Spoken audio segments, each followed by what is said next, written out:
ನೋಡ್ರಿ ನಾವು ರೈತರು ಅಂತೇಳಿ ನಮ್ದು ಒಂದು ಸ್ವಲ್ಪ ಹೊಲ ಐತಿತ್ತು ರೈತರಾಗೈತಿ. ಹೊಲ ಇದ್ದ ಏನಾಗೈತೆ ಅಂದ್ರೆ ಆ, ನಾವು ಅಷ್ಟು ಕಡಿಮೆ ಖರ್ಚು ಭಾಳ ಆಗತೈತಿ. ಏನು ಹೊಲ್ದಾಗ ಲಾಭ ಇಲ್ಲ. ಮತ್ತು ಏನು ಭಾಳ ಆರಾಮ ತಪ್ಪಾತೈತಿ, ಎಟ್ಟು ದುಡಿದವಪ್ಪ ಅನ್ನೋ ಲೆಕ್ಕ ಬಂದೈತಿ.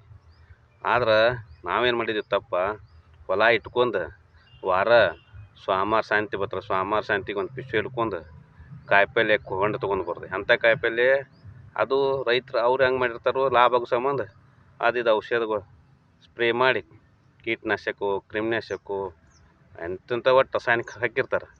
ಅದನ್ನ ತಂದು ನಾವು ತಿಂದು ಆರೋಗ್ಯ ಕೆಡ್ಸ್ಕೋದಲ್ದ ರೊಕ್ಕನೂ ಹಾಳ, ಆರೋಗ್ಯ ಹಾಳ.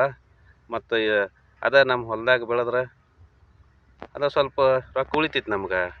ಅದಕ್ಕೆ ಸ್ವಲ್ಪ ಮನೆಗೆ ಬೇಕಾದಂಗೆ ಕಾಯಿಪಲ್ಲೆ ಮಾಡ್ಕೊಂಡ್ರೆ ಭಾಳ ಚಲೋ. ನಾನು ಸ್ವಲ್ಪ ಸ್ವಲ್ಪ ಮಾಡ್ಕೊಂಡೇನೆ ಕಾಯಿಪಲ್ಲೆ. ಎಲ್ಲರೂ ಮನೆಗೆ ಬೇಕಾದಷ್ಟು ಕಾಯಿಪಲ್ಲೆ ಮಾಡ್ಕೊರಿ, ಸುಮ್ಮನೆ ಯಾಕೆ ಕಸ ಅಂತ ಹೋಕ್ಕಿರಿ. ವಿಚಾರ ಮಾಡಿ ನೋಡಿರಿ.